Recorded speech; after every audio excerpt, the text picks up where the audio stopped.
আসসালামু আলাইকুম বন্ধুরা, আমাদের হাতে রয়েছে একটি স্যামসাং A01 মডেলের ফোন, যে ফোনটির বর্তমান ভার্সন রয়েছে অ্যান্ড্রয়েড 11, যেটা আমরা বিভিন্নভাবে চেষ্টা করেছিলাম, ট্রাই করেছিলাম বাইপাস করার জন্য।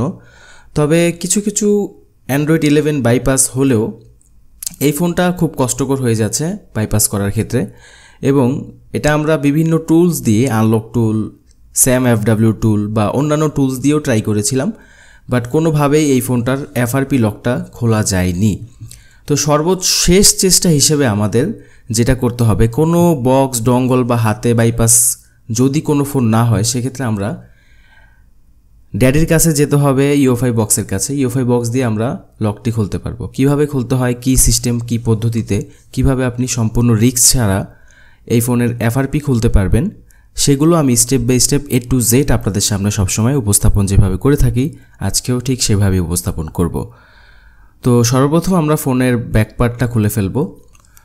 তো UFI বক্স দিয়ে লক খোলার জন্য আমাদের ISP লাইন টানতে হবে। ISP লাইন কিভাবে সঠিকভাবে টানতে হয় এবং কিভাবে আপনি ISP সঠিকভাবে টানার ক্ষেত্রে কিভাবে আপনি স্মুথলিভাবে এবং সেফলিভাবে কাজগুলো করতে পারবেন, সেটা আমি আপনাদেরকে এখন দেখাবো। তো যার কারণে এখন আমি ISP টানার জন্য মাদারবোর্ডটা খুলে ফেলব। আমরা এখন অনলাইন থেকে গুগলে গিয়ে সার্চ করব স্যামসাং A01 ISP।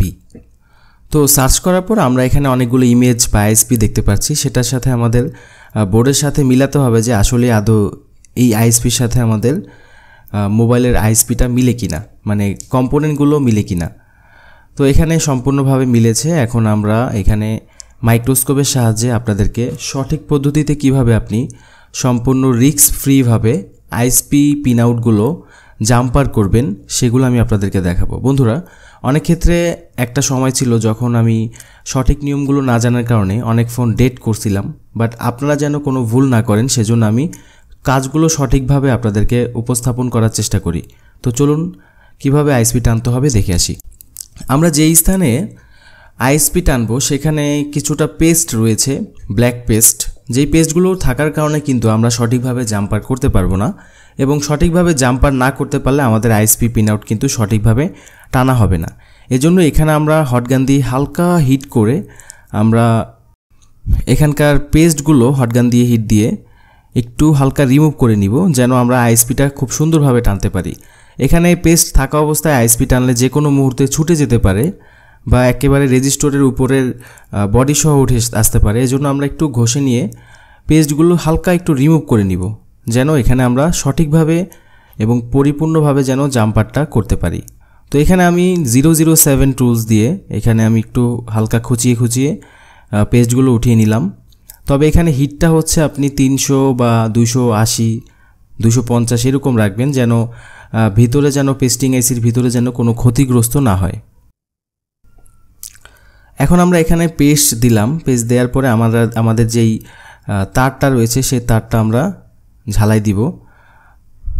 তো এখানে আমরা একটু রাং খাইয়ে, জাস্ট একটু রাং যেন থাকে সেই অবস্থা আমরা জাম্পার করব, এবং তাতালে অবশ্যই রাং থাকতে হবে। অনেক তাতাল আছে কালো হয়ে যায়, সেগুলো দিয়ে কিন্তু জাম্পার করলে আপনি কাজ করতে পারবেন না, বরঞ্চ আরও ফোন ডেড হতে পারে বা রেজিস্টার নষ্ট হতে পারে। তো এখানে আমরা একটা লাইন জাম্পার করে দিয়েছি। এইভাবে আমরা প্রত্যেকটা লাইন হালকা, যত কম সময়ে আপনি ISP করতে পারবেন তত ভালো। তো তারের মধ্যে আমরা, লাইনের মধ্যে আমরা রাংগুলো খাইয়ে তারপর হচ্ছে এখানে জাস্ট জাম্পার করব। এখানে আপনি চাইলে ICর পেস্ট মিক্স করে পেস্টের জায়গা দিয়ে দিলে, পেস্ট এবং ICর পেস্ট মিক্স করে তারপর যদি আপনি সেখানে কাজ করেন তাহলেও কিন্তু খুব ভালো হয়।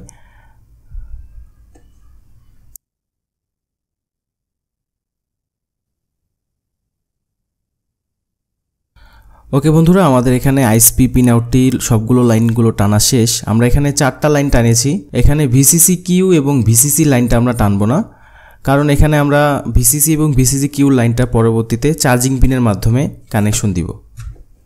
লাইনগুলো যেন ছুটে না যায়, এই জন্য আমরা এখানে ব্যান্ডি স্টেপ আটকে দিলাম। তো এবার আমরা চলুন UFI বক্সে কানেকশন দিয়ে কাজগুলো করে আসি। আমরা এখানে বোর্ডের সাথে লজিকের র্যাবনটা লাগিয়ে, বোর্ডের সাথে যেন কানেকশন পায় সেই অবস্থা লাগিয়ে তারপর আমরা UFI বক্সের সাথে ISPটা লাগিয়ে দিব, এবং এখানে কম্পিউটার থেকে আমরা USB কেবলটা কানেকশন দিয়ে দিব। এখন আমরা UFI টুল বক্সটি ওপেন করব।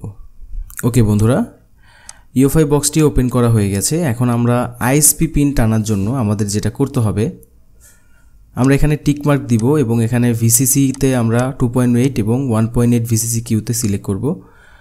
এটা কেন করব? কারণ অনেক সময় লাইনটা ঠিকভাবে না পেলে এখানে কিছুটা কাস্টমাইজ করলে আমাদের আইসিটা কিন্তু ডিটেক্ট করে। এজন্য আমি সবসময় কমিয়ে নেই যেন আইসিটা ঠিকভাবে ডিটেক্ট করে।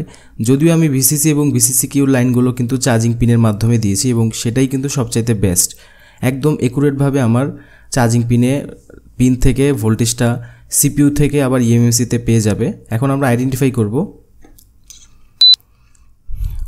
ওকে বন্ধুরা, এখানে পার্টিশন শো করেছে, দেখতে পাচ্ছেন এখানে অ্যান্ড্রয়েড 11 লেখা আছে। তো আমরা এখানে ইউজার পার্টে যাওয়ার পর আমরা জাস্ট যেটা করব, এখানে কোনো জায়গায় যদি এফআরপির কোনো ইউজার পার্ট পান খুঁজে, তাহলে সেটা আমরা টিকমার্ক করে ইরেজ করে দিব। তবে আমরা এখানে খুঁজে পাচ্ছি না। যেহেতু খুঁজে পাচ্ছি না, সেক্ষেত্রে আমরা স্পেশাল টাস্কে ক্লিক করব। তারপর এখান থেকে আমরা ক্লিয়ার এফআরপি লক এখানে ক্লিক করব।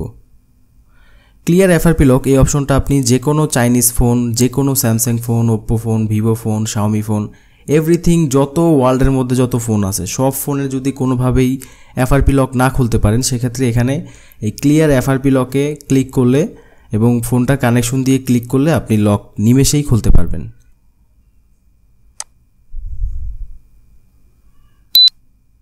ওকে বন্ধুরা, আমাদের লকটি খুলে গেছে।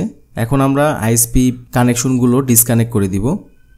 তো ডিসকানেক্ট করার কিছু নিয়ম আছে, এখানে কোনোভাবেই ভুল করা যাবে না, তাই একটু ভালোভাবে দেখে নেন। আমরা এখান থেকে আস্তে করে ব্যান্ডেজটা খুলে ফেলবো যেন কোনো জায়গায় টান না খায়, এবং তারগুলো আমরা এভাবে ঘুরিয়ে ঘুরিয়ে একটা একটা করে লাইনগুলো ডিসকানেক্ট করব। এখানে কোনো টানাটানি জোরাজোরি করা যাবে না, বা তাতাল দিয়ে হিট দিয়ে গরম করে খুলবেন সেটাও করা যাবে না। তো খুব সেফলিভাবে কাজ করতে গেলে আপনি এই নিয়মগুলো মেনে চলতে পারেন, বা আমি অনেক ক্ষেত্রে অনেক আগে বাস খাইছিলাম, যার কারণে অভিজ্ঞতাগুলো শেয়ার করলাম। এখন আমরা ফোনটা অন করব। তো ফোনটা অন হওয়ার পর্যন্ত আমরা একটু অপেক্ষা করি।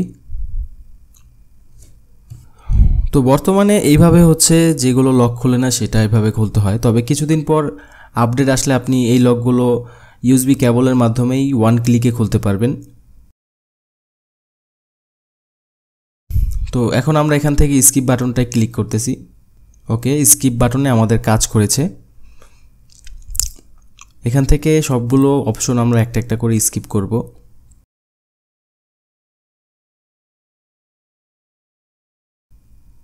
আলহামদুলিল্লাহ বন্ধুরা, আমাদের লকটা কিন্তু খুলে গেছে।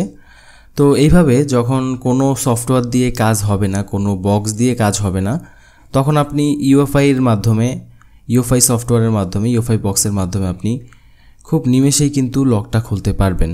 তো বন্ধুরা, দেখা হবে নেক্সট ভিডিওতে। আসসালামু আলাইকুম।